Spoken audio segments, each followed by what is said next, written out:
Oh, there it is. Welcome back to the Balance Sheet Podcast, where we talk about all things women's wrestling in a positive manner. My name is King Ajar, and my partner in crime here, co-host, is. Billy, BBB. And we're going to start this week off. We're going to recap the week that was in women's wrestling. Let's start at the top with Monday Night Raw.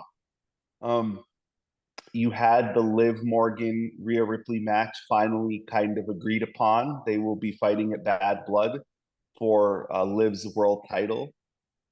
It feels like this match is happening too soon. I really thought that they would not meet until maybe later on, maybe even until WrestleMania.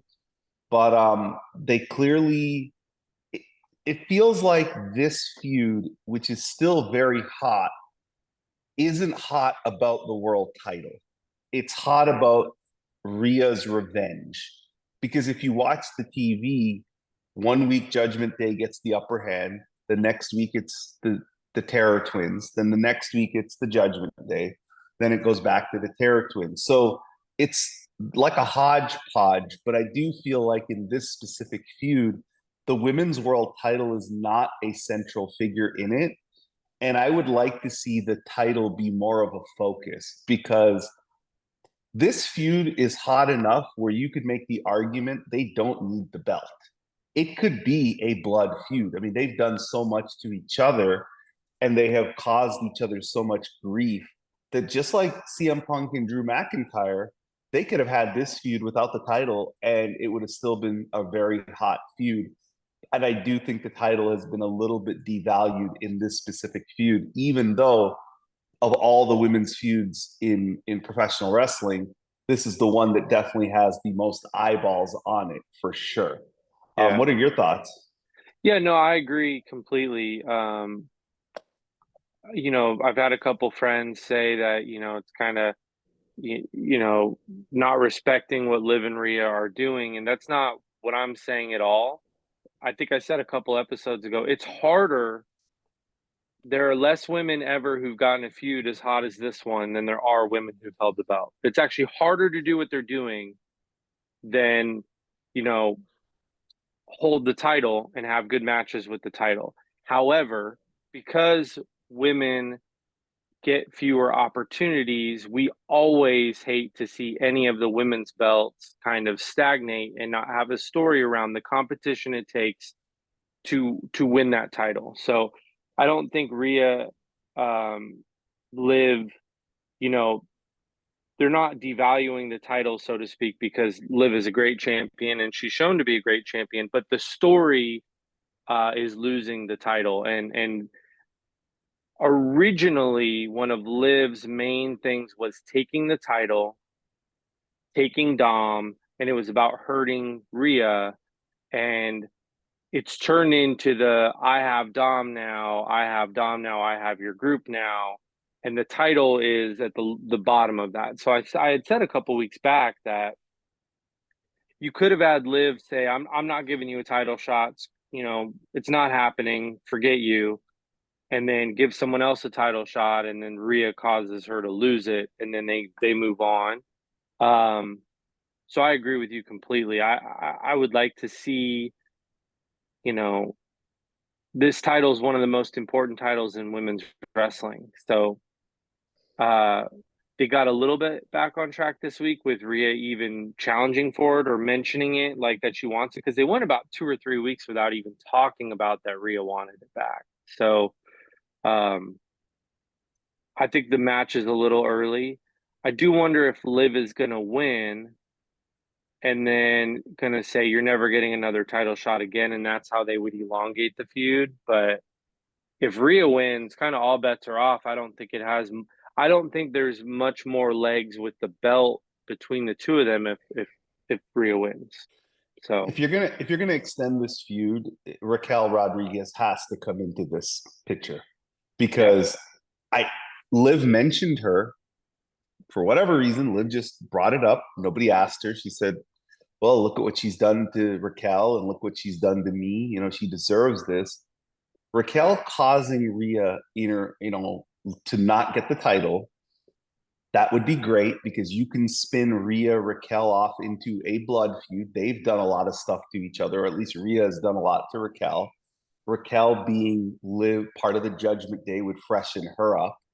It would be good because now you also have Liv and Raquel maybe going after the tag belts, and it gives Jade and Bianca another set of opponents, and you can get a six-person dream match out of this. You can get a six-woman dream match where you can go Jade, Bianca teaming with Rhea Ripley against Liv, Raquel, and say Nia Jax. You could get it a lot of different ways. So I would hope that if they're going to extend the feud, they have to introduce somebody new into the mix because to see Damian Priest just beat the Judgment Day up every week, like that's what he does. He beats up Finn, he beats up, everybody likes to see JD get tossed around, but I feel like we're getting to a point now we need to add some new members to this feud. Obviously, Jey Uso is there, and he's going to be involved in this at some point. But then I look at War Games, feels like we're getting Bloodline. Well, Jey Uso Yep. has to be in that story. So I agree with you. Liv hasn't defended the title, I think, since she's won it, or has she defended it? Zelina match, no? Well, she had the Zelina match. Didn't she have it before Rhea? Oh, because she didn't beat Rhea for the title. She already had the belt, right? She already had the belt. Yeah, yeah. Yeah, yeah. So I think the last time she defended it was SummerSlam. So now she's defending it again at Bad Blood against Rhea, who she's beaten. But she hasn't had a defense in between that. And she hasn't even had a singles match in between that. Yeah, I think the Raquel thing is a good idea. I actually think Judgment Day would be very refreshed with additional members, specifically a woman. Um, I don't think they have lackeys on the guy's side. Not to say Raquel would be a lackey, but a bodyguard presence for her on the women's side would be cool. It would give an additional layer and just freshen up some. Yeah, because I mean, I feel like we've seen the same segment like about 5 or 6 times already, and again, it kind of revolves around these two women fighting over this boys' club. Um, Less so than the title. So that's my feelings on it. You brought up Jade and Bianca. That's something I feel like they're doing very, very well on Raw. Um, Obviously, the two of them have a magnificent presence as champions. They immediately elevate the title. Um, it's easy producing to do a video of them walking into the arena or towards the arena right before you go to commercial break because it's just, hey, we're about to be graced with the presence of these two big time stars. So that it's great to have the belts on them, and they're actually doing some layered stuff. I would see Sky Pirates as a team that could beat them for the title, but it's pretty early, so they probably won't. But I mean, that's the point, right? You want to have matches where fans would be like, I could see Sky Pirates winning because Io and Kyrie are not only championship level competitors, but they've been a tag team a lot longer or have a history of teaming together a lot longer. So, and they've got some good Yeah, layers going on with that. yeah, I agree. Sky Pirates. You have Nia and Tiffany clearly teased. If you watch SmackDown, and we'll get to SmackDown in a Yeah. sec, they're teasing, hey, we're coming for the tag belts. Bianca and Jade said they're going to NXT. So there's going to be challengers there. And that's what you need to do with these two as champions, which is Yeah. look, we are the stars, we make the belts, and we can also make the our opponents. Getting a match with us is going to elevate your profile.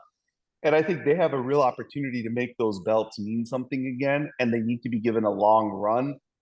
I would love to see the Sky Pirates end up beating them, but I've always had my idea, which has been Stephanie and Julia as a team beating them. Because to me, it should be like a super team. Like it should be a team we don't see coming that beats them out of nowhere Right. because they are that big of a presence and they are that dominant as I mean, they've never been pinned.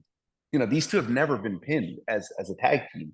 So the first time somebody legitimately pins them, it should be you're going to hitch a rocket to this next duo. It feels like the Sky Pirates. I don't know if like that's the best use of them because I do think an Io Kyrie feud without a title could be hot and Yeah. it could get really good because they have so much history with Japan. WWE clearly now mentions Japan. I mean, they mentioned that Kyrie held the New Japan Women's Strong title. For the IWGP, yeah, GP, yeah, the yeah, IWGP title. So they're clearly a different WWE, and I feel like Sky Pirates. While I would love to see them get the belts, I don't know if it's the right time for them. I think a new team, and I like I said, I would love to see a dream team of a Stephanie and Julia just show up on an open challenge WrestleMania weekend and just beat them. Because to me, then you could even tell the story of, well, Bianca and Jade weren't ready because they didn't know who their opponents were. You could do it that way. But there's so much, like you said, layers with them as champions. And I'm excited for the direction. I feel like we're getting something with those tag belts. yep. And to be honest, the story that I'm really liking in all of women's wrestling right now is the Nia Jax story. I think Nia Jax is the Agree. best presented women's champion because A, she defends her title. B, it's about the title. Everybody who's after Nia Jax is after her belt. It's not Yep. about, not to disparage Liv and Rhea because their story's on fire, but it's not about a guy. It's not about revenge. It's you're the queen, you're the champion, and I want your belt and I want Yep. your spot. And so, this week we saw the seeds being planted of possibly a Naomi Bailey feud. I saw Naomi, if you watch the TV closely, you could see Naomi's like, I kind of want the title shot, Bailey. You've had your opportunity. And I Yep. wonder what they do in that tag match next week. Is it going to be Naomi pins Tiffany, gets the title match?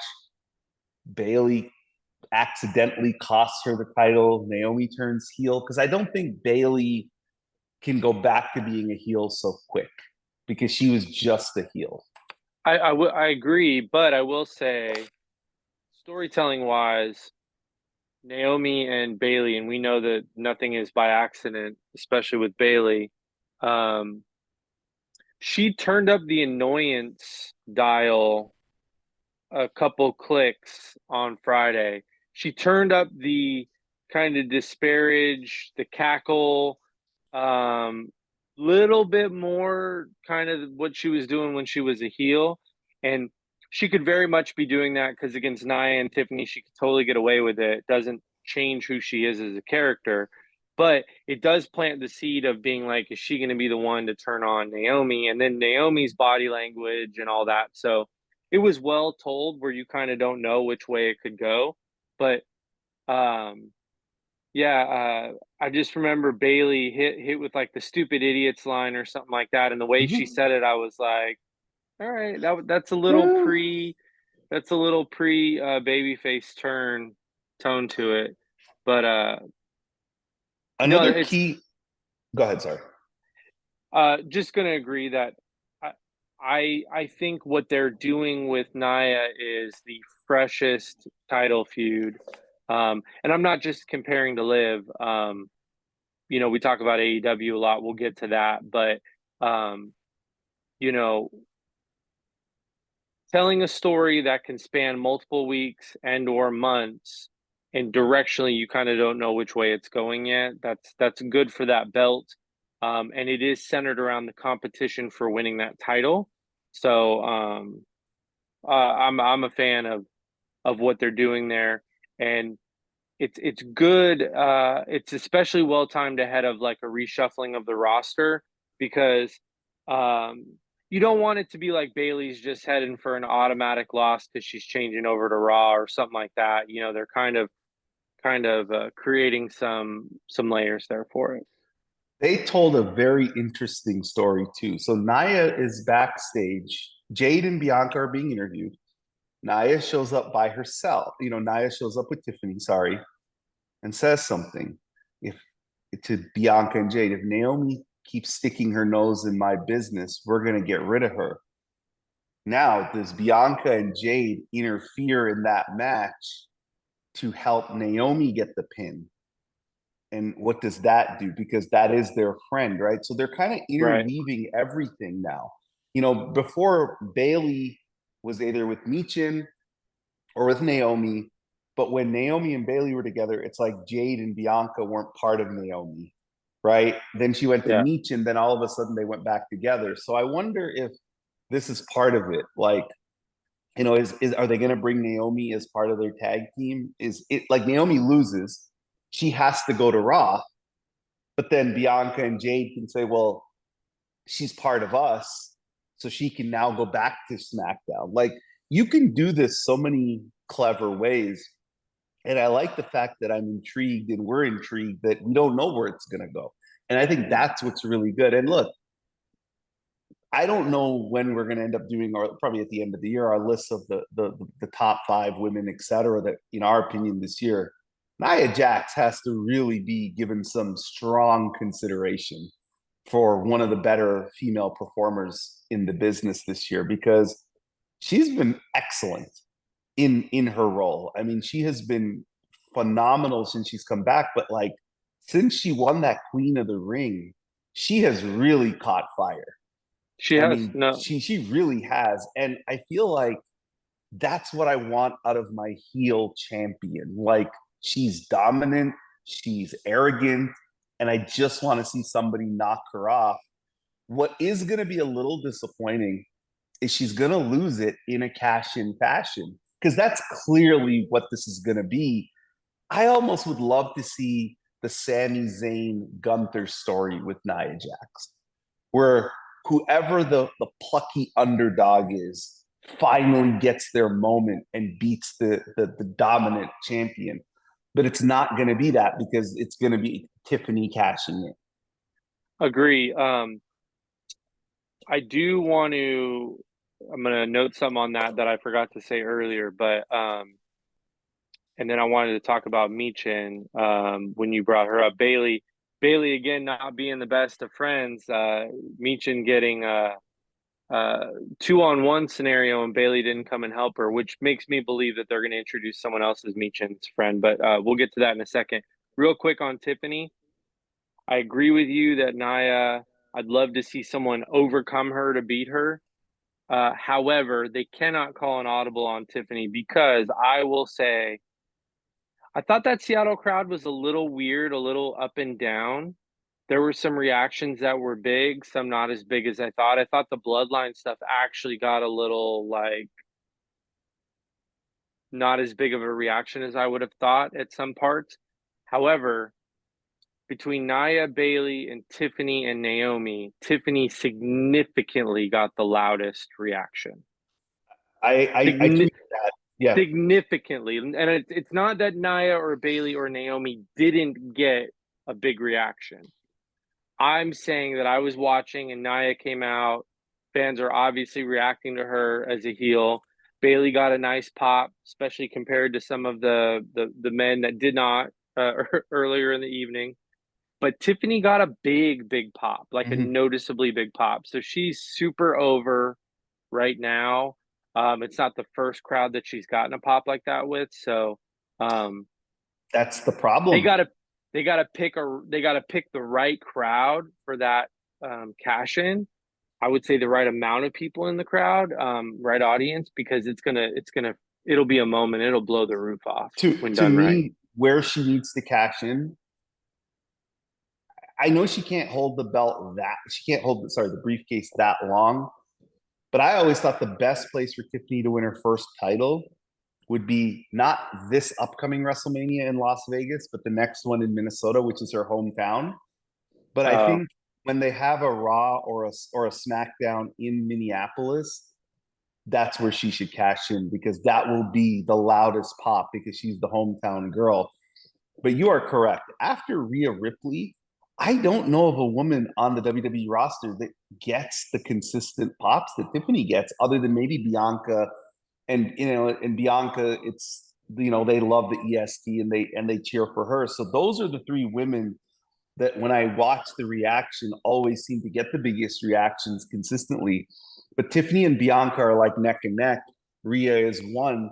But yeah, like Tiffany's character is such a heel.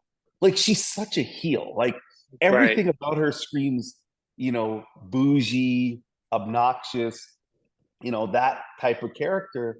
But the reactions are undeniable. Like to your point, I'm watching this on TV and I'm like, whoa, her reaction was here and everybody else was here. And other than Roman Reigns, who got a huge reaction when he came out, I can't think of anybody else on that show other than Tiffany who got the pop that stuck out. And with Roman, it's Roman. So if she's even in that stratosphere, that says a lot about her pop. But you're right, even the bloodline stuff, like the last segment with when they were the Mega Powers 2024, as I'm nicknaming them, I could see the crowd was kind of like, "Where's this going? Like, Yeah. you're gonna team up? You're not gonna team up?" And honestly, a lot of that is, I mean, he does a really good job, and we're not talking about the men here, but Solo gets that heel reaction, but sometimes for him, they just sit on their hands, and that kind of hurts the segment because the way they shoot TV, it feels like Jacob should be the new tribal chief, right? Like that's how they Yeah. shoot TV. But yeah, you're right, Tiffany. It's undeniable. You have to give her the belt. She has to get it in a big manner. But how are they going to? I'm curious to see the babyface Tiffany character because I could see her being Alexa Bliss babyface where it doesn't work. And it's not because they're not talented and they're not super over. It's just like with Alexa Bliss, when she was a heel, she got more cheered than when she was a babyface. That's who's cheering Tiffany right now. Everyone who liked Alexa Bliss in 2016 and 2017, they're like, this is my jam. It's right online. Like, It is, yeah. she's the same, you know, promo where she's, shitty towards her opponent and just biting and she does a great job at it. So, um, Yeah. I almost wonder, I'm probably going to overbook this, but just something I just thought of, you could almost have Naya get a little too cocky and because she's probably, even though she hasn't won one, and that's interesting in and of itself, she's the most dominant. Her, Rhea, and Bianca are the most dominant Royal Rumble participants ever. Charlotte's up there probably too, but Becky, yeah. yeah, but I'm talking about eliminations Oh, too, yeah, yeah, right? yeah, Yeah, for yeah. sure. So uh clearing the ring, so to speak. So I could see, and Nia and Rhea have wrestled the men, right? They're so good at Royal Mhm. Rumbles. They've gone into the men's Royal Rumble. Could you have Nia say, I'm gonna win do one of the champion participates thing, like I'm gonna win Royal Rumble and pick who I want to wrestle at WrestleMania. Get over her skis a little bit because she trusts Tiffany too much, and then get involved in the Royal Rumble and maybe do a cash in during the Royal Rumble. Has that ever happened on the men's? Certainly, it hasn't Ooh, happened on the women's side. It hasn't happened on the women's side. Has that ever happened on the men's side? no, but that's an awesome idea for if you think back to where they've used the first Royal Rumble they ever used to set up a feud was 1989. Macho Man helped Hogan not get eliminated. Macho Man was getting eliminated. Hogan didn't help him. Yeah. Macho Man got eliminated. And then Macho came back in the ring and was like, hey, what are you doing? We're supposed to be a team. Elizabeth had to come out, break them up. Macho Man went back. Hogan ended up winning the Royal Rumble. Now, that's not why he got the title match, but it kind of set up WrestleMania. Well, what if Tiffany is the one who eliminates Nia? Doesn't necessarily cash in on her, but eliminates her. And then makes it seem like, well, hey, I'm protecting you because, if I win, like, but Tiffany winning the Royal Rumble is overkill because she has the briefcase. So she Oh, can't no, win. no, no. No, no, I'm I'm not talking about saying. my Oh, idea. Your oh, idea sorry. I like better, which is Naya's throwing people out, Yeah, and then somebody gets her down, like, or they all team up on her. Like, the one where six women beat her down, and then Tiffany's music hits, and she runs out, thinks about it, cashes, and all the women kind of like part like the sea because they in their minds think, well, I'd rather fight Tiffany than Nia anyway for the title. So let Tiffany win the title. They should help Tiffany. Like they should almost let Tiffany pin her and then they go on top of her. So Tiffany gets the title that way. And then you could spin it this way. What if Tiffany beats her in the Royal Rumble, wins the title with the cash in, but Nia still wins the Rumble? because Naya has never won one, and she could Yeah. win one. She could win one. Uh, you could do that a lot of fun ways. I'm just gonna Yeah. book it real quick. I would That's have good. Tiffany be one of the first or second entrants. I'd have her be in the ring for quite a bit, but then get eliminated and have the audience kind of think like she's done, right? And then have Naya in there and have it getting deep into the Rumble where you've got mostly just powerhouses left, right? Like you've got Rhea, Charlotte, Bianca, Jade, people who could one on one fight Naya, and Naya's holding her own and all that. You could also do the thing where if they want to help Tiffany, it'd be a fun moment if there was like a finisher spam and then Tiffany pins her. Like she's down and out, Tiffany's music hits, and then the rest of the women are like, yeah, you know what? Naya's been a pain in the ass. Bailey certainly. Yeah, you could finish her spam and have her pin. Um, and you'd actually, I mean, what a more dominant way for Naya for us to basically say like it takes a lot to take the belt off of Naya, right? Yeah. So I But don't know. That just that's the story they should tell with Naya because the returning Naya, other than Rhea Ripley beating her clean in her home country, doesn't really lose. I yeah, mean, Nia Jax really doesn't lose beat in a Bianca. yeah, and when she won Queen of the Ring, she had to beat Bianca Belair, beat her clean, beat Jade, beat Valkyrie in that crazy finish that she did, beat Bailey, beat Naomi, beat Michin. I mean, she's beaten everybody. And to your point, when you beat everybody, everybody getting revenge on you to take the one thing from you that means the most, which is the title. That is the story. And I gotta say, they've picked the right person in Naya. And to her credit, she's knocked it out of the park. I mean, the confidence that she has, the promos that Yep. she cuts, she's been phenomenal. And that is what I think we all ask for as women's wrestling fans, which is give the women not only the time, but give them the stories, give them the depth, give them the layers, introduce multiple characters. It's just don't make it rinse and repeat. And to his credit, Triple H has done that. I think the the Rhea Liv thing got so hot that they just had to go with it because it's like, okay, the ratings are there, the views are there, the interest is there.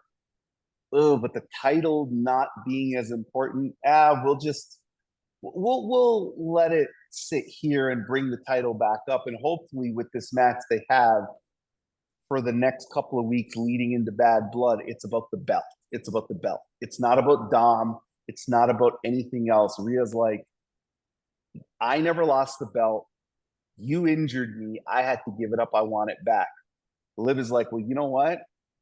I I too was champion once and you cost me. So I think that that's what it should be. But yeah, Nia's been fantastic, and SmackDown women have been really sneakily killing it. Like you said, you want to talk about Michin before we go to AEW? Yeah, Michin. So she lost to Chelsea. The match was too quick a couple weeks back, but again, I'll at least give them credit that they're booking a lot of time when a lot of times when a woman who's not normally in a title feud loses her title match, they disappear for a while and get no story. So I appreciate that after losing to Nia, She's still on TV and she's still getting somewhat of a story told. Chelsea beat her. They had to, Chelsea heat her up for the Julia match. And then she kind of got the win back versus Piper this week. And then,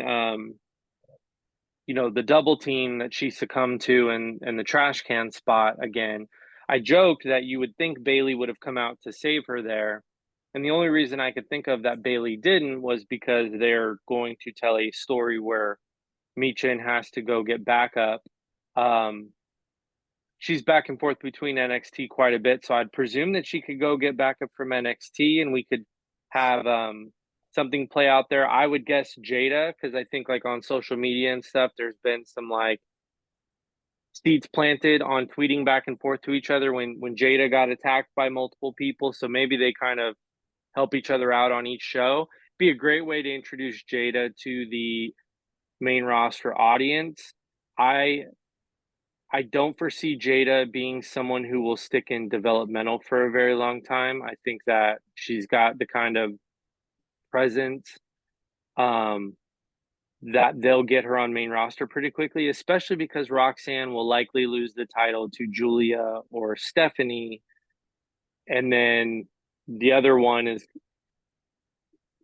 the NXT women's title is probably booked for the next year, right? Between Roxanne, Julia, and Stephanie. I would think another woman's not going to hold that title. So I think you could get Jada to the main roster within the next year. I could see her be a post WrestleMania call up. So getting her introduced through Meacham would be cool. But I'm glad that they're telling a story with these ladies. I love Chelsea. I think she's great. She does a good job every time she's on TV. I think Piper's doing a great job teamed up with Chelsea. I've been a big fan of Meechin and the work she's done this year. She's the sneaky, underrated. Like you said, if you were to rank all the women, she's been a top 10 WWE woman this year. I She's don't know hired the yet. list, but she's that might be underselling it, but she's comfortably in the top 10, which is Comfortably in hard to the top do. 10. Yep. Hard to do when you haven't held a belt, and she hasn't held a tag belt. She hasn't held a top title, but she's probably her and Chelsea have been the best women in WWE that have not held a title of any sort. So um, maybe they're setting up for this mid card title we've heard a little bit about. But I just finish off. I think SmackDown has been uh, really, really good with the women the last several months, actually. Two things before AEW. One, I think Chelsea is very R-Truthish. That every Yeah, time she's on my screen, I pay attention to her. She's very engaging as a character. She's funny. She makes me laugh. She can work. I mean, she's an underrated in-ring performer. for And sure. whatever material you give Chelsea, she just knocks it out of the park. Whether you ask her to go get killed by Julia or you ask her to, be kind of that jerk planting the seeds between Nia and Tiffany, she's marvelous. She does a great job. Michin has actually had the most women's matches of any WWE woman this year on whether it's NXT, SmackDown, or Raw. She has had the most matches on TV. And so she is definitely firmly in that top 10. And like you said, for somebody who doesn't have a title, who is challenged for the title, but nobody ever thought she was actually going to win the title. They have done a really good job of making me think she's important and that Yeah, she's a character I want to pay attention to. And I agree. Michin winning the title, if they go that direction, should get a huge pop. Like when Chelsea got um the Money in the Bank, when she won and she beat, I can't remember who she pinned in the triple threat match with Bianca to get to the Money in the Bank match, and the crowd went crazy for her. I think Michin will get a very similar reaction if she wins a mid card title or she wins actually one of the two women's world titles. And I think WWE got a lot of flack when like a Nikki Cross, cashed in and won the world title, and there was the Liv cash in with Rousey. Now we know Liv is a superstar, so it makes sense. But like when folks who you don't think should win the world title win it, people kind of criticize it, and I'm going to go the other way. I think that women who you don't expect to win the title, once in a while should get the title because it's good TV. Yeah.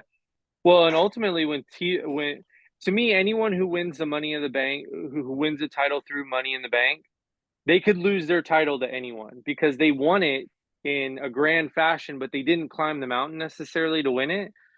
Those are like when Bianca gets her first title reign, you Mm-hmm. cannot book that for her to just lose to just anybody.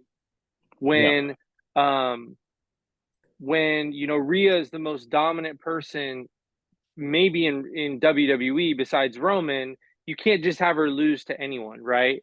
But you could absolutely have Tiffany lose to any competitor when she ultimately gets the title.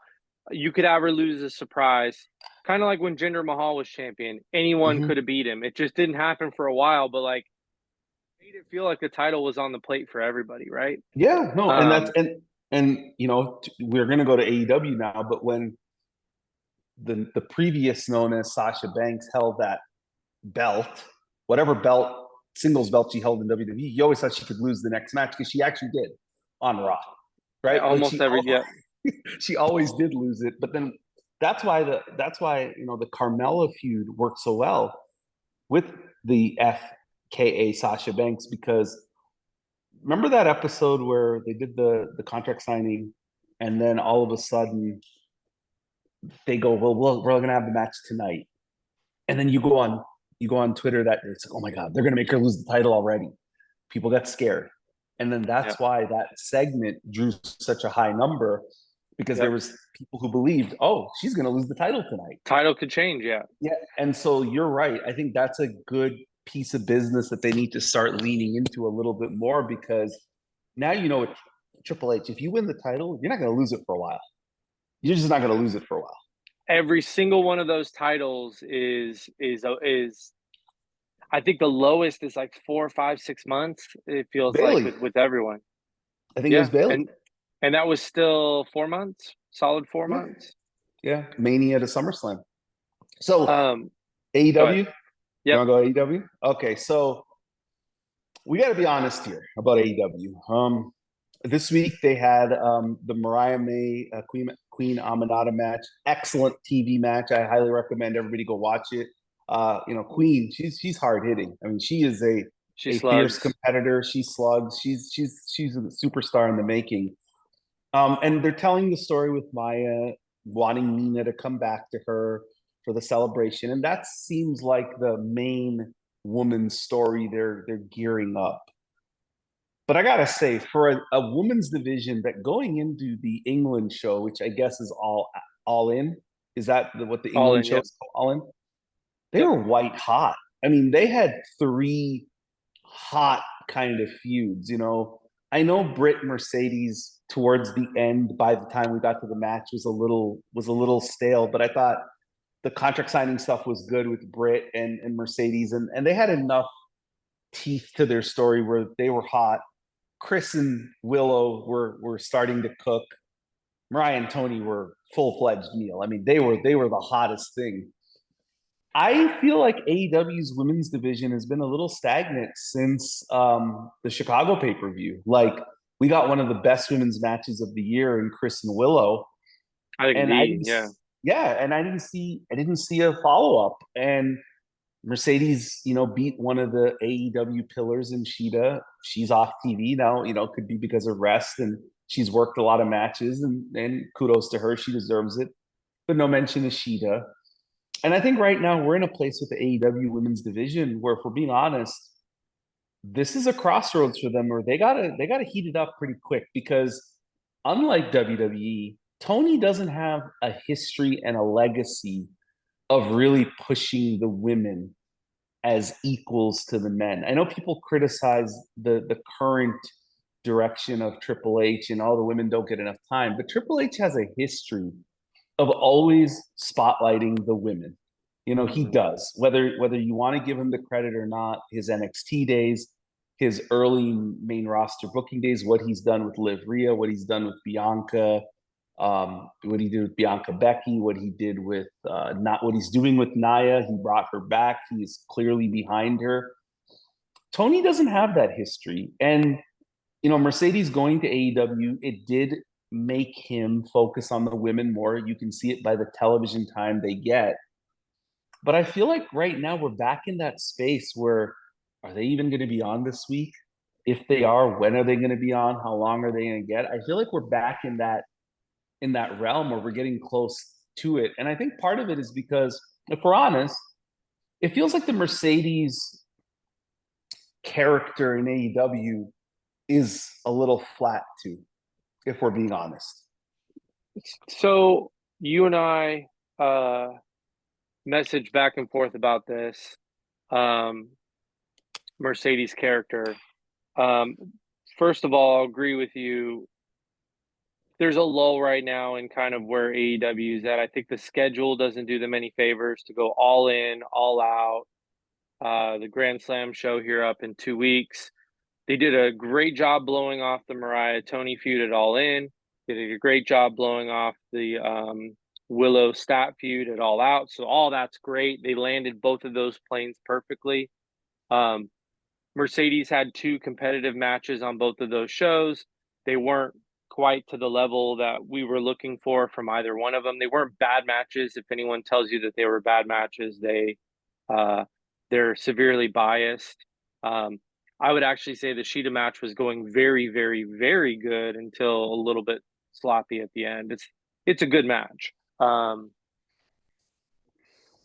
think we're at a space where unpacking Mercedes fan base in this new AEW crowd is important. So this is what you and I messaged about. When she would go heel in WWE, it would only last a short period of time because everyone would eat it up so much. I mean, she'd get cheered by the end of her first really mean segment. You know what I mean? Like, they'd be like, we love this version of Sasha Banks. So, the Momo match informs me that the people that are paying money to go see Mercedes in person want to see her wrestle and want to see her wrestle as a tweener face because they're there to cheer her, right? They are there to they traveled to cheer her. They're there to cheer her. So the NJPW match, that's the whole crowd, right? That's there for her. That's so it takes over the crowd. The people who are paying to go see her in AEW are the same people, but they don't take over the whole crowd because the crowd is probably twice the size, if not bigger, at a pay-per-view. So you're always going to have CEO chance because she's able to get several thousand people to buy tickets to see her. But then the AEW crowd has not decided, I'm talking AEW hardcore crowd, has not decided how they feel about Mercedes, whether they want to cheer her or boo her.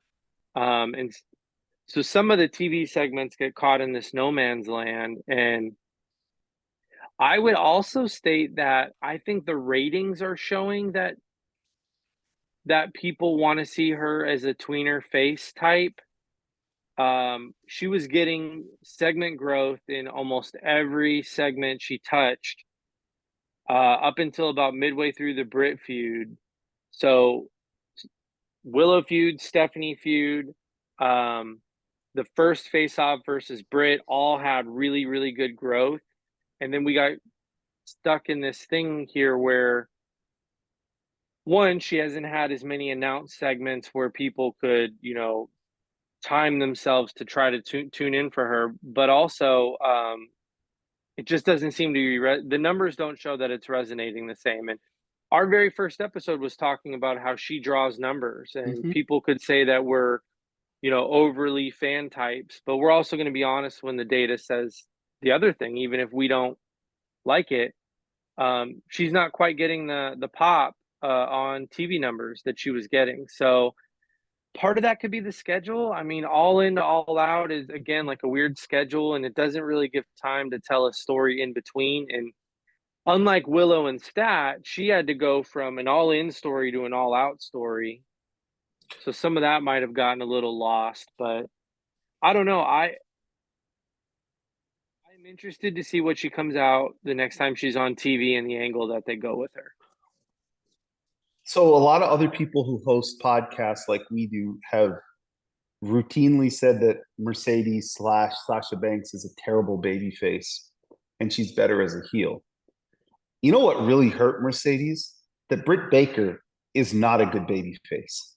A That 100%. actually, that actually hurt her character a lot because now the hardcore AEW fans that you speak of actually did cheer for her because they're like, well, we don't like Britt babyface character, so we at least can cheer the heel version of Mercedes. And I didn't think that did her any favors. Like, in order for that feud to have really worked, the reaction that Britt got the first night she came back in Long Island is what needed to happen at every single crowd.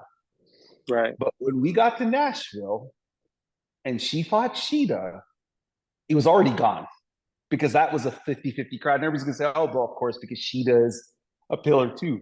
But no, when Camille came out and beat the crap out of Britt and Mercedes came in, people weren't that mad that Britt got laid out in that Nashville crowd. They were kind of like, No. okay. Yeah. And so to me, and remember, we were sitting in a row with like hardcore AEW fans, and they were like, oh, Britt's just not a good baby face. Like they were telling us when the match with Sheeta was going on, like, oh, the reason they're cheering Sheeta is people don't really like this version of Britt. She's just not a good baby face. And it's like, oh, that's the person you stick with Mercedes to try to get her dominant heel, I'm the face of the company character over that is a baby face that nobody cares about. That's where maybe a Riho, Willow was good in that role. It's too soon for Hater, but like Thunder Rosa, like somebody who the crowd is genuinely going to cheer for needs to be her next feud if she's going to continue with this heel direction because it cannot be anymore. Well, we don't like that person either in this role, but I think they have some real interesting times ahead with the Mercedes Monet character because long term, you think Camille is the one who's going to knock her head off and get the big pop, but then they've booked it where she doesn't need Camille. Is that the story where she's going to start to plant seeds saying, look, Camille's here because I'm the CEO and I have the money to spend, but I don't need her. I can win without her. And she has. Okay, if you're going to tell that story, I'm interested because maybe there's a time where Camille isn't there and she loses, but it's a non title match. And then it kind of plants seeds that way. Yeah. I mean, I guess credit can be given that at least there's a bunch of fresh opportunities. The heel thing hasn't planted strong enough for me to say, we said this before. Maybe she just really is a tweener, and it's feud to feud. The problem with the Brit feud was she couldn't promo Brit as real as she probably would have wanted to, because Brit was the things that she would have had to say to Brit to be over as a heel would have been like scorched earth, and Brit's not strong enough as a face that it wouldn't have worked. I mean, she would have had to basically she would have had to be Alexa Bliss, Mm-hmm. um, which is not generally her deal, and she would only kind of go low blow like that on a face that's so good as a face that it's not going to undermine them with the crowd. Brit wasn't that. I would almost even have her go to the EVPs and just be like, "Hey, you know what? You guys kind of suck. Uh, I we're supposed to run this company, and you got Christopher Daniels having my person banned from ringside. I don't need you guys. We don't need you guys. Like you could have her go a little bit more towards the middle that way and still keep Camille and be the best, but I don't know what seeds they're planting because she said 3 times how is Christopher Daniels able to mess with my life? And, you know, presumably the EVPs have the power. Christopher Daniels is the one who brought unsuspended Brit too, right? Yeah. So, I mean, what have the EVPs actually done to help her? Well, Tony Khan unsuspended Brit, not Christopher Daniels. Okay. I'm But trying to remember. you bring up a really good point about the promo she had to cut on Brit. The problem is the promo she would have had to cut scorched earth is true. Like it's all That's, true. That's the yes, problem, right? that's Like the problem. you are a fan of mine. You did watch my matches when you were supposed to be studying for dental school. You did get a tryout at NXT, but you didn't make the cut. And then the other woman in the tryout main evented WrestleMania with me. Like these are all things that if she says, and if I'm sitting in that crowd, I'm like, oh, so you're telling me Brit's a loser. Thank you. I have no Right. interest in this match, right? And that's the problem. Like, because Mercedes has such a ridiculous resume compared to Britt Baker or Thunder Rosa or Sheeta or anybody in AEW, unless they're just going to let her lean into it like I was a WWE person, this place is beneath me. If that's the character she plays, that might actually work. I think that's the only character that they have to give her where she literally has to be anti AEW. Yeah, and you could pull that off several ways. Um, what I keep thinking is her next promo needs to be like, I come over here, I read the message boards or whatever, and you guys cheer who you want to cheer or whatever, but you built up all these women and what have they been for me? Nothing. I'm the best. I've been the best. Look how easy work I made of your pillars, right? Like if they're gonna go all the way heel, she's got to start being like nasty. Like Um, there was a promo. Do you remember the CM Punk promo against John Moxley? I don't know if it was in Chicago or Milwaukee, but CM Punk was like, "And John, you're by far not the best John I've ever faced in this city. Trust me. The other John is a much bigger star and a much better wrestler." Think of she cuts this promo. So Jamie Hayter has the red hair, the orange yeah. hair. And she says, look, I've beaten women with orange hair. And the women I've beaten with orange hair are much better and bigger stars than you are. It feels like that's the character she needs to have, which is she's anti AEW. She's only there for the money. She's not there for the love of the sport. It's a paycheck. She should almost lean into the trust fund Tony thing. Like, hey, Tony has a lot of money. That's why I'm here. I just wanted an easy payday. You women are beneath me. I can beat all of you in my sleep. I'm getting a lot of money. That's a character that I think works for the AEW crowd because they feel like they're the inferior little brother. She needs to almost lean into that and be the big brother. Like, hey, I'm from the big, like when Nash and Hall did the NWO, it worked because there was an element of truth. Like, oh my God, the big bad company from the North is going to take over this little company from the South. She has to feel like the 10,000 pound, airplane that she's taking over. She's taking over because she can take over and she's that big a star and that makes that much money. I think if she was gonna do that, it would be cool to see them expand her stable and specifically to a woman who's previously from WWE, right? That NWO feel of like, we're coming in here. I know that they did an invasion feud with Saraya and whatnot, but um, it won't be as obvious. She won't say it that way, but it will be kind of part of her deal. Or I think that's a great idea. Or cut on the heel thing and just have her lean into. And I only say this because of the way commentary has been treating her the last couple weeks. Or, and maybe this is what she wants, lean into that she is the greatest of all time. She is the best in the world, and you need to market her as an attraction, that this is the greatest women's wrestler of all time in her prime. She's beat Britt, she beat Sheeta. There's nothing else that they need to protect. She beat them one off and gone, right? And if you're trying to market like what WWE did with Roman, tell the crowd that they shouldn't miss out on this once in a lifetime performer Yeah. because No, of her outside stuff. You read the Monet Mag and all that. She talked this week, credit to Monet Mag, as she always asks to do. She talked this week about how important it is to her to be representative for all of the people who want to watch wrestling, especially families with young children and stuff. And, she's very in tune to what she wants to do now, and she's earned that. So that's kind of a heel option and a face option.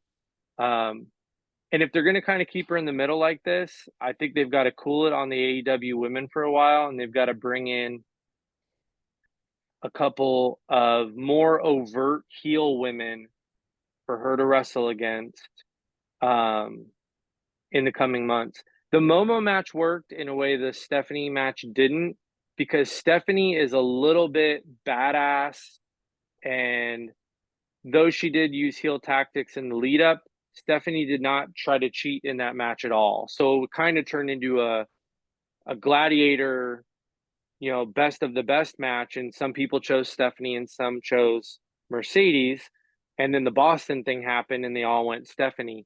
Generally speaking, if they brought in a true heel from Stardom or NJPW or CMLL, I think those matches, if they got on fire, she would be easily over as the face in the match, like the Momo match. And Momo is just as badass as Stephanie, but Momo went heel tactics from the get. She had a bat. Her did the aura is dance. heel. Yeah. She did Yeah. she mocked her. So this is a perfect segue to, we wanted to give flowers to the contributions of the four horsewomen, because there was a tweet by a very famous wrestling journalist slash podcaster slash talking head, An where observer of wrestling. an observer of wrestling who I have been listening to and reading since the 90s. There's an affiliation with my hometown of Toronto. For those of you who don't know, live audio wrestling was one of the premier wrestling shows of its kind. It was kind of a landmark show. And Trish Stratus used to be a host of that show too, by the way. She was a host for, I think, 1 year in 1999. But the Observer that we're talking about, he would come on every single week with a segment at exactly midnight Eastern. And a lot of us wrestling fans in Toronto would stay up and listen to that show Sunday nights. And that's where he would give us the news that he ended up putting in his Observer letter the following week, or sometimes it's recapping what he already put in. And so I've been listening to this person for a long time, but he said, "Hey, Rousey deserves more of the credit for kind of the growth of women's wrestling and where women are positioned on the card than any of the four horsewomen, combined." And I Combined. combined, and the reason I don't like that comment, but before we get to the commentary we have, in Becky Lynch's book, she made I thought, one of the better ways of describing Mercedes Moné slash Sasha Banks. She said, every time I've wrestled her, no matter what her character was, she was always over. She always was over with the crowd. And that's coming from Becky Lynch. It's in her book. You can go read it. That she said Sasha was always over. Yet this is the first time in her career I feel like where I'm kind of like questioning how over she is. Like, I never questioned it in WWE. I always knew that she would come back, get a huge pop, the crowd would pick up on her. And this is the first time I'm kind of like in that no man's land territory of, is it just her fans every week that cheer for her? Does she have some of the AEW audience? Like, I don't know, because it's been so ebb and flow with her in AEW. But to talk about the four horsewomen's contribution, like, for anybody to discredit them is just not doing them not just doing them a disservice. It's doing like women's wrestling a disservice because we have to be honest with ourselves. Before the Four Horsewomen, what was women's wrestling in North America? What was it? It was bra and panty matches. It was mud wrestling. It was 5-minute matches. It was 20-second matches. It was matches getting cut. I mean, there's a lot of episodes of Total Bella or Total Divas, Total Bellas, whatever the show's called, where, I think the one where Undertaker lost to Brock, like women's matches got cut off the show. Yeah. Like they didn't even care about them. They just cut them. The Four Horsewomen in NXT fundamentally changed how North American fans, the casual fans, look at women's wrestling. And that's not me being hyperbolic. That's just stating a fact. Everybody points to the Paige Emma match. I'm going to be honest. That didn't really get me hooked into women's wrestling again, like I used to be in the 90s with the All Japan women. Everybody points to the Charlotte Natty match. I thought that was a really good match. And I think Natty's a phenomenal talent, but she has never drawn me onto a TV screen personally. Like, I think she's a great wrestler, but I'm not gravitating towards her. And that version of Charlotte was kind of bland to me. It was really when the thing that really hooked me into the group was when the Sasha Banks character was cutting that promo on Alex Riley. That is the single promo that got me into the whole thing of NXT. I saw the clip. I was like, who is this woman? Like, I know who she is, but whoa, like, where did this come from? The fire and how she got in his face. And I'm like, ooh, and she looks great and she has this aura to her. And from that moment, I got really hooked on NXT, women's wrestling again, all four of the horsewomen. And there's a generation of women wrestlers who are wrestling right now. That's what's crazy about it. From Roxanne to Cora Jade to Indy Hartwell to Britt Baker. We just talked about Britt Baker. Lyra Valkyria. Lyra Valkyria, Tiffany Stratton, Jada Parker. Like, a lot of these women were raised by the Four Horsewomen, all four of them. There are Bailey super fans who are wrestlers now. There are Charlotte super fans who are wrestlers. There are Becky super fans who are wrestlers. There are Mercedes Sasha Banks super fans who are wrestlers. And to say Rousey has done more than all four of them, when they were there before Rousey, they main evented before Rousey ever stepped foot in the company. That's the thing that's so misleading about that tweet. Like, they main evented NXT pay-per-views, main roster Raws and SmackDowns, and a main roster pay-per-view 2 years before Ronda Rousey ever came into the company. Now, if you're gonna say this, if you're gonna say this, that Ronda Rousey being such a big star in UFC opened Triple H, Stephanie, Vince's eyes that women have drawing power, that's also false. Did Serena Williams not draw a crowd before Ronda Rousey as a woman's star in a male-dominated sport? Of course she did. She was a bigger star than all the men. Anna Kournikova was. We talked about gymnastics being how women's gymnastics completely outdraws men's. Women's figure skating completely outdraws men's. Women's soccer. So Ronda Rousey, maybe for combat sports, Layla Ali. Like, yes, Ronda Rousey did capture lightning in a bottle for the UFC. No doubt about it that women's mixed martial arts was not even a thing before Ronda Rousey in the mainstream. She gets all the credit for that. She deserves that. 100%. She is the harbinger for women's MMA being what it is. But to say that she did this for the WWE women is just not accurate, because again, she came to WWE because she already saw what the women were doing. And honestly, let's be real, she had no future in mixed martial arts because she got her head kicked off twice and she was pretty much shot as a fighter. And she always liked professional wrestling as the business. I mean, that's why she has the name Rowdy Ronda Rousey. And so for her, it was probably like, yeah, I can do this. I'm athletic enough. I have enough of a star power to do this. But I just didn't like that because it's discrediting what the four horsewomen did. And you know, I made a comment, I tweeted about it, and I'll let you kind of take it from here. Are they a better faction than the four horsemen? No, because they were never a faction on TV. But could I make the argument that they are more influential than the four horsemen? I could, because there are always generations of male wrestlers who watch the previous generation, whether it's Hogan, Macho, Bret Hart, Ric Flair. But these four women specifically, you can trace a group of women being wrestlers to them specifically. So I'll let you take it away. But yeah, I got very hot Yeah. and passionate about that because I just didn't like that tweet. No, I hate it. I hate it. It made me mad.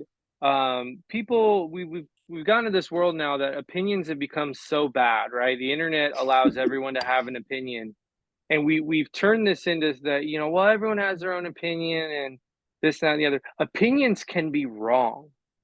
Opinions from someone in this position can also be purposeful misinformation. And this tweet is so wrong, and he knows better, that I actually think it's purposeful misinformation for whatever reason, trying to shrink down the impact of the four horsewomen, because he named all these men that had this great impact. Look at additive change to the business. Probably some of the men are way less than the four horsewomen, but we'll focus on Rousey. MMA, give her all the flowers. WWE had some great women before the four horsewomen.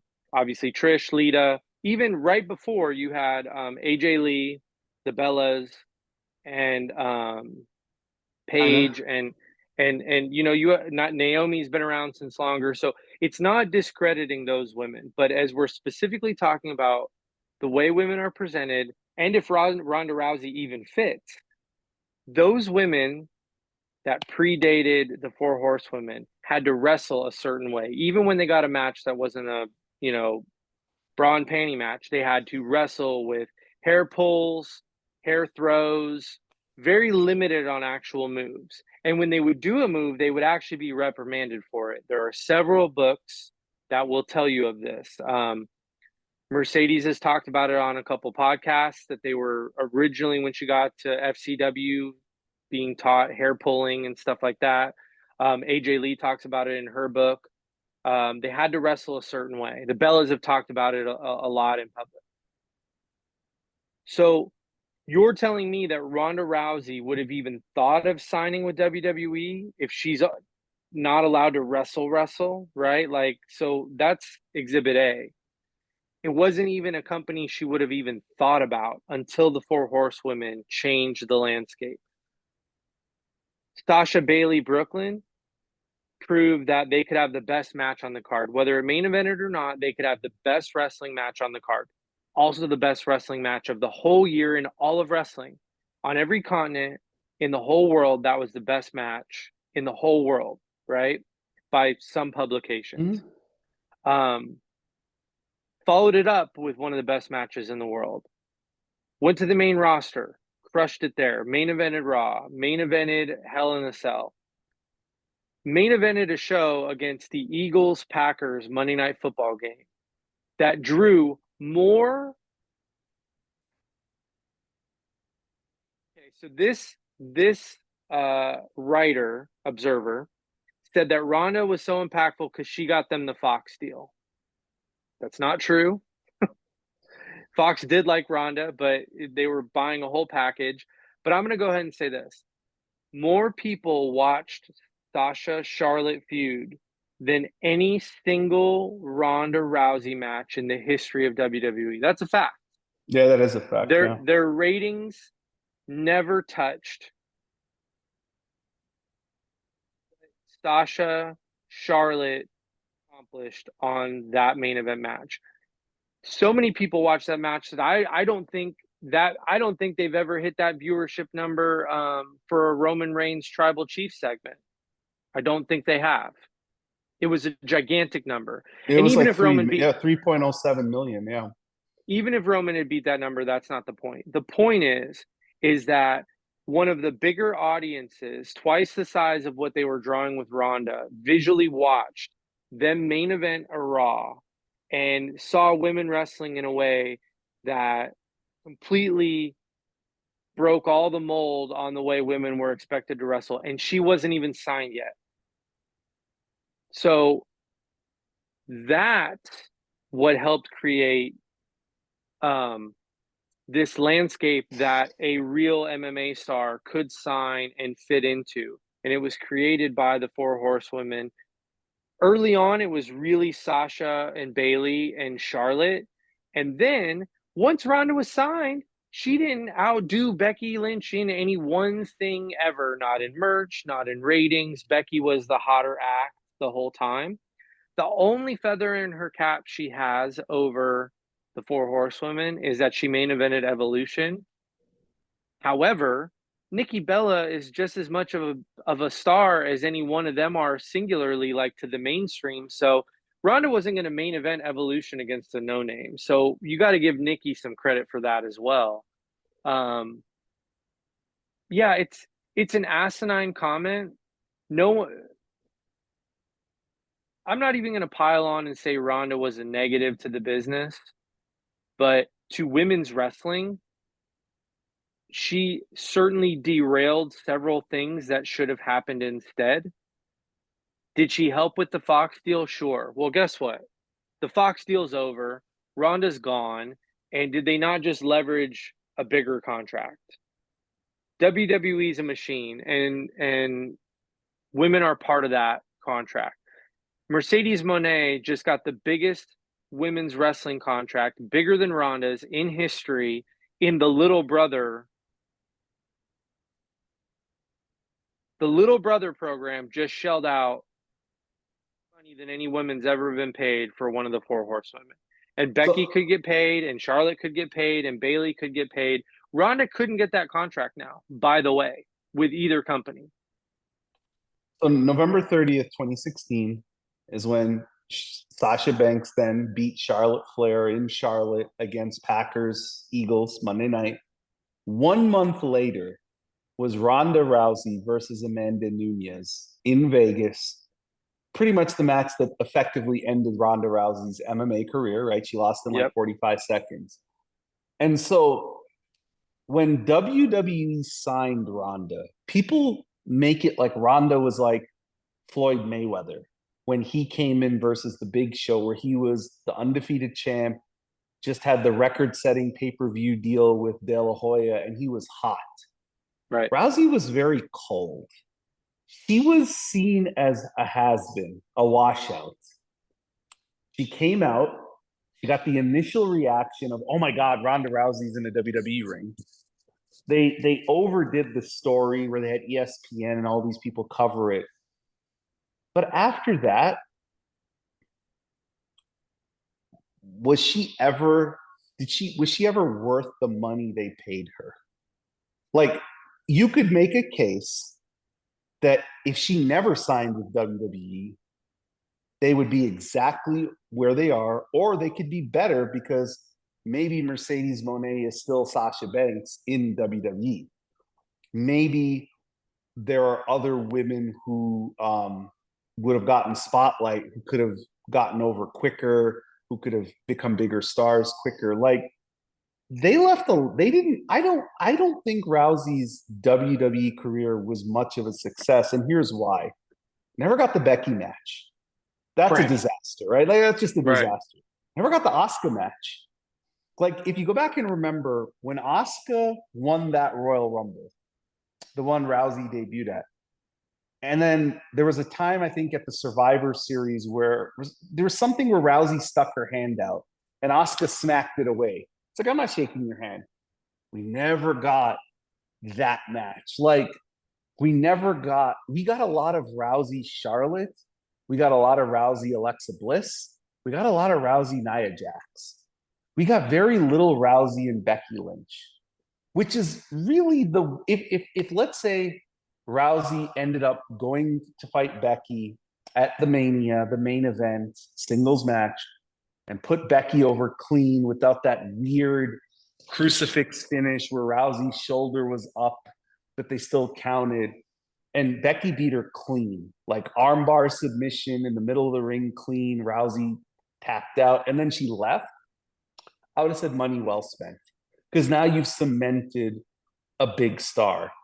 Right. But for them to go away from the Sasha Banks Charlotte feud, which is the feud that we've all wanted to see culminate in a Mania, for Rousey Charlotte, which we've seen already. I just, to me, it's not money well spent, but you don't have to prop up Ronda Rousey to put down the four horsewomen or vice versa. Ronda Rousey deserves her flowers. She did a lot for women's mixed martial arts, but this is professional wrestling. And I could make a strong case that Rousey did more harm for women's professional wrestling than she did more good. Not by Net any negative. of her net negative, not by any of her own fault, because also she came in at probably the worst time for who the booker was and what he was doing. But like a lot of her time as champion was the Alexa Bliss feud. And let's be honest about it. That is not the dream Ronda Rousey match people wanted. Like, I wanted to see, I mean, we never got four horsewomen mixed martial arts versus four horsewomen WWE. Like, we didn't even get that feud No, because, and yeah. yeah, and she hurt Alexa several times. Mm-hmm. She hurt Sasha. There's a Mm-hmm. list out there of women Becky. that she hurt. Yep. Um, I would say her first run was like B. We'll give it a B because they got a women's main event in WrestleMania out of it, and we got a women's pay-per-view out of it. Yeah.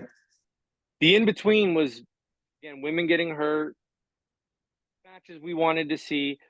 Credit to Ronda, she does talk about what a shit show it was backstage. So I do know that a lot of this wasn't her fault. She might have been just as frustrated as any of us. Mm-hmm.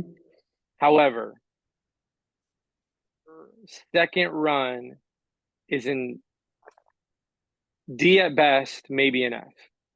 Maybe the thing that makes it a D is Liv cashing in on her. And then ultimately, I love when Charlotte came back and just beat her. But yeah, the whole thing, the second act, third act, whatever it got to, was a mess. Got in the way of a historic WrestleMania match between Sasha and Charlotte that would have been, could have main evented.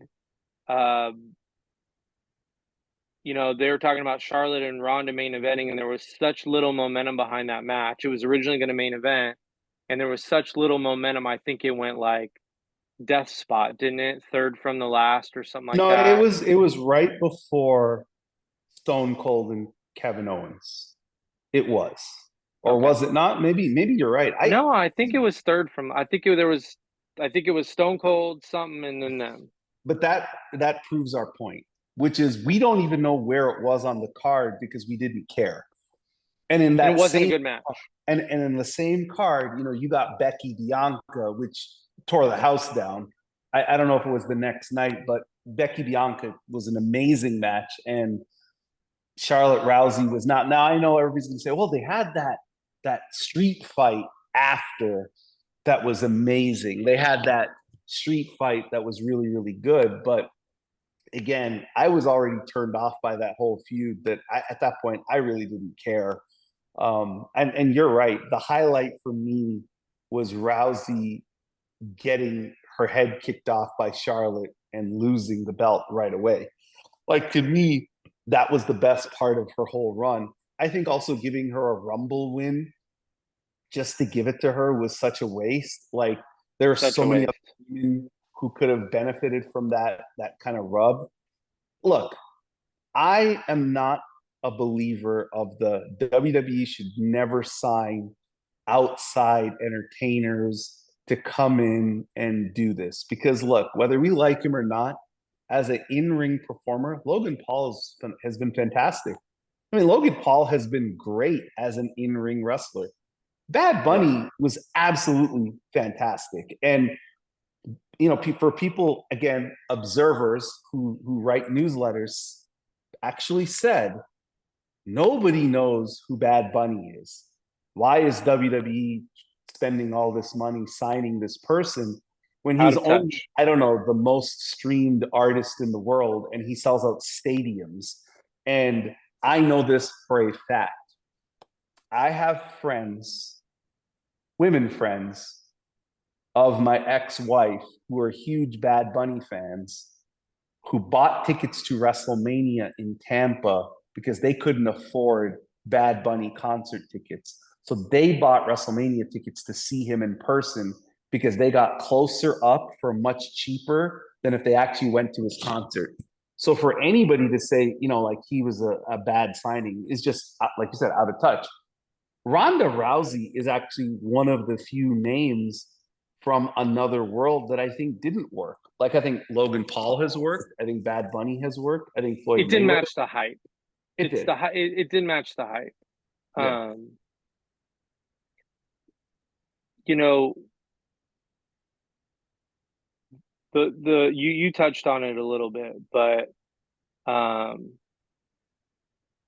the amount of women who have started wrestling because of the Four Horsewomen is going to make the wrestling scene in 2028 better than it was in 2018, and the Yes. wrestling scene in 2033 better than it was in 2023. And a lot of that is going to be attributed to the women who will be, you know, God, Roxanne's like early 20s. I mean, 10 years from now, she might be the greatest women's wrestler of all time, right? I mean, Mm-hmm. she's so good. And I know she was an AJ fan too. Not trying to only give credit to the Four Horsewomen, but the ability for them to take that AJ Lee inspiration and apply their craft in a top level wrestler way. Again, the door was opened by the Four Horsewomen. And I will say this, 20 years from now, some people might forget that Ronda Rousey was in the WWE. Nobody's going to forget that the Four Horsewomen were in the WWE. It won't be possible. Yeah. It won't be possible to talk about the history of women's wrestling without the Four Horsewomen. It just will not be. Rousey has a page, a footnote type of deal. They've got several chapters. And on your point about the Four Horsewomen versus Four Horsemen, um, they're all four of them are no doubt first ballot Hall of Famer, top of class, lead a show. You could do 4 straight Hall of Fame events, inducting them one at a time, and they would be top of the marquee, each on their own. And I don't think the Four Horsemen could say that. So I say that they are. It's a shame that we'll never see them on screen together. They never united on screen together one time. They only did it in Brooklyn when they stuck up the four, right? That's it. Yeah, but that was even out of storyline, right? That was Yeah, the yeah. That show's was the over, curtain call thing. the curtain call deal. But like they never united on screen, even begrudgingly, to beat up 4 other women. Am I missing it? Did they ever once say, you know what, these guys up? Because they never did it. In the main roster, the only time we ever got all four of them in the ring together was those series of tag matches they had at Madison Square Garden, which, by the way, we will highly recommend anybody to go Whew. check out. That match at Madison Square Garden is one of the best women's tag matches in WWE history. The one they had at Madison Square Garden was phenomenal. They had one on Fox on the debut episode of Fox as well Yep. after The Rock kind of serenaded Becky. Then the tag match happened. But to your point, when this is all said and done, the WWE, with their tremendous production value, will absolutely do a documentary on the Four Horsewomen and their impact on professional wrestling. There will be books written about them as a collective. Yes, they never united on screen. That is a fact. But their impact far reaches a television show. There are, like you said, in 2028, there might be 75 women in the business who are directly influenced by those four women. And they could all be at the top of the card. Roxanne could be champion on Raw. Tiffany could be champion on SmackDown. Cora could be the champion of Maya NXT. World will be signed. Maya Jada could Stone be will be AEW. signed. Yeah, they could be Maya World, could be AEW champ. Jada World. Like these women have had such a far-reaching impact that their story will be here long after they're gone, long after we're gone. It's gonna, as long as wrestling continues to be what it is, which wrestling has survived the times. Wrestling has been around hundreds of years. So professional wrestling, that is, from the carnivals to Madison Square Garden. These four women, man, they deserve all the love, all the praise, all the flowers, because as you said, they fundamentally changed how the business is viewed in North America, that women can have the best match on the card. They could be the most over on the card. They could have universally acknowledged as the feud of the year. They can be on the screen. I mean, look, and I've brought this up on a podcast before. In 2016, in this own observer's words, to get Roman Reigns, people are going to hear this and be like, is this guy drunk at 8 o'clock in the morning? To get Roman Reigns over, they paired him with Sasha Banks because she was so over that they're like, well, you know what? If you come and save her, this might get you more over. That was legitimately what Vince McMahon, in charge of WWE, did. Not Triple H, Vince McMahon. Yeah. So I can't remember anybody ever saying, Roman, you're struggling up there. Let's put you with Ronda Rousey. I would argue that pre-Tribal Chief Roman, it's one of his in non-Shield. So Roman in the middle of the Shield and Tribal Chief when he's on his own, it's probably one of his top 5 moments. The spear, where he The jumped spear. over the bank statement. Yep, because Rusev was at his height of power as a heel. And Roman actually was not holding up his end of that feud as the face. Rusev was very over as a heel. And the crowd was like, Roman was the United States champion. This isn't pre him winning a title. He had been the champion. And now he's got the United States belt. They're taking him out of the main event scene. And that wasn't working. And I'm a big Roman. This is my favorite version of Roman Reigns. I liked him. So maybe I liked him because Sasha Banks gave him a rub. Probably need to think about that because she was my favorite and he aligned with her. So that might have been some of the brain play that they did with me. But, he had some tough times getting over with the crowd. And that was certainly one of the more iconic moments he had from that big dog run. Yeah, before we wrap up here, if anybody wants to go see that match, I believe is going to be October 12th, 2016 Monday Night Raw out of Oakland. The only reason I know this is I was at the Raw previous in LA, which was October 5th. And the crowd was chanting, "We want Sasha," when she was on the apron and Roman was getting beat up by Rusev. So you can go back and listen and hear for yourself how over this one of the four horsewomen was over, that they had to put who they have been grooming for at that point a couple of years to be, the next Cena with her to get him over. And the pop he got when he did the spear over the bank statement was as loud a pop as he got, to your point, in between. I mean, look, everybody's going to look at the version of Roman Reigns now and say, well, that's ridiculous. Yes, nobody is saying that this version of Roman Reigns needs anybody to get him over. It's the other way. He can help everybody else get over. He doesn't need anybody's help. But that version of Roman Reigns did not exist in 2016. And so for a person in Sasha Banks who they never put the rocket behind, they sure asked a lot of her for somebody they never fully put the rocket behind. But I can make an argument that they never fully put the rocket behind any of the four horsewomen the way they've done Rhea Ripley or Bianca Belair. Charlotte's had indecisive title reigns. Becky's been put in some wonky situations. Bailey gets a great build up to the title, and then after the title, it kind of flickers off. They never invested in the four horsewomen on the main roster the way they have Bianca or Rhea. And people are going to look at that statement and be like, are you kidding? You see how many belts they've held? Well, that's just holding titles. I'm talking about how they've been booked. Like, Bianca doesn't lose, Rhea doesn't lose. The four horsewomen have taken I can't even count how many just weird random matches they've all lost. Like, people forget Charlotte's lost to Carmella. She's lost to the Iconics.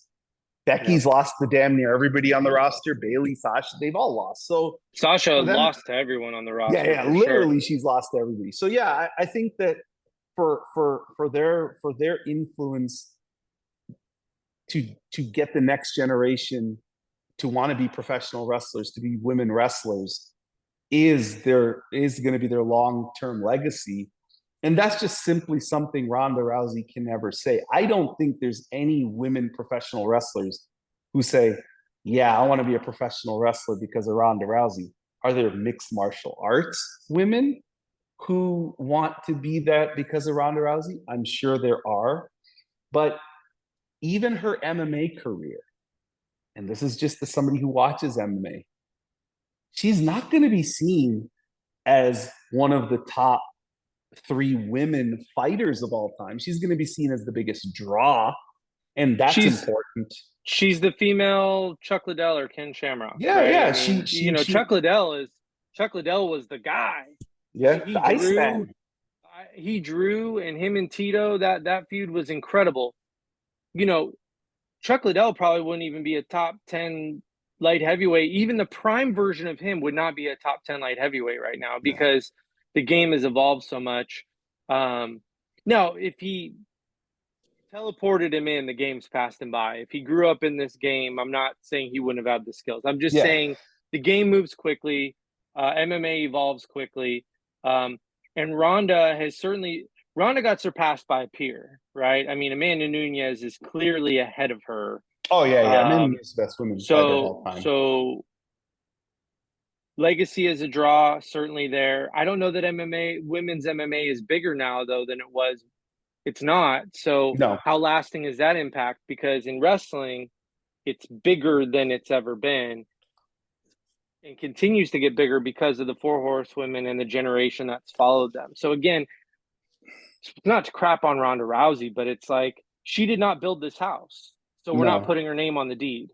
She certainly, rented a room and took up occupancy and probably ate people's food out of the fridge, but she certainly didn't build the house, and she should not be given the credit. And I think the reason why we do this podcast is we have to bring some truth serum to what's being reported out there, because Rousey does have a lot of friends in that media space, specifically this one individual, and it's just not accurate. Like, even the Fox deal isn't accurate, because how many of her segments on Fox were ever seen as the highest rated, and how many times was Fox show built around her? Like, damn near Roman, the Bloodline and the Golden Role Models carried the Fox run for WWE, right? Like, for SmackDown, it was those two groups that really carried Fox. So yeah, I think we did a really good job of we want to paint a true picture of what the Four Horsewomen's impact was,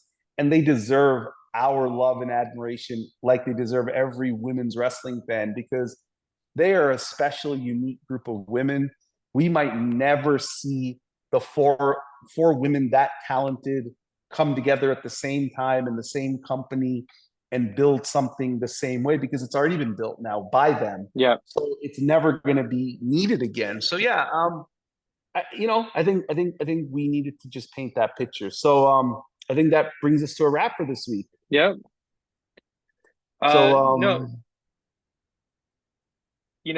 We're both passionate about it, but you nailed it. This is exactly why we take the time to do the podcast, because sometimes you read things and you're just like, that's not true.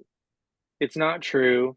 And it has bias, and you could say that we have bias, but everything that we just attributed to the Four Horsewomen is factual, right? Things that they did.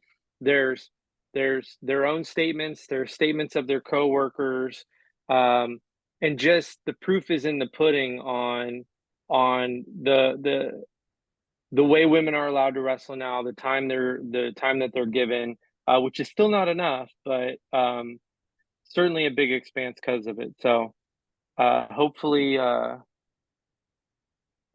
hopefully, once that observer has less power in the channels of wrestling, we can get some sports reporting.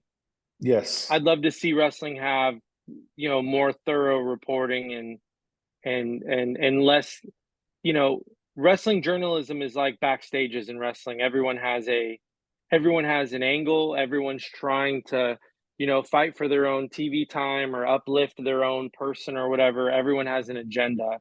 um, Raj and I may be biased, but we don't have an agenda. We're not getting paid by anyone. Hmm. We're not contributing to anyone's rise backstage. So um, just calling it like we see it. All right. On that note, we will see all of you next week. Looking forward to it. Let's see what happens in women's wrestling this upcoming week. There's a lot of TV, and we'll see you guys next week. All right. Thanks, guys.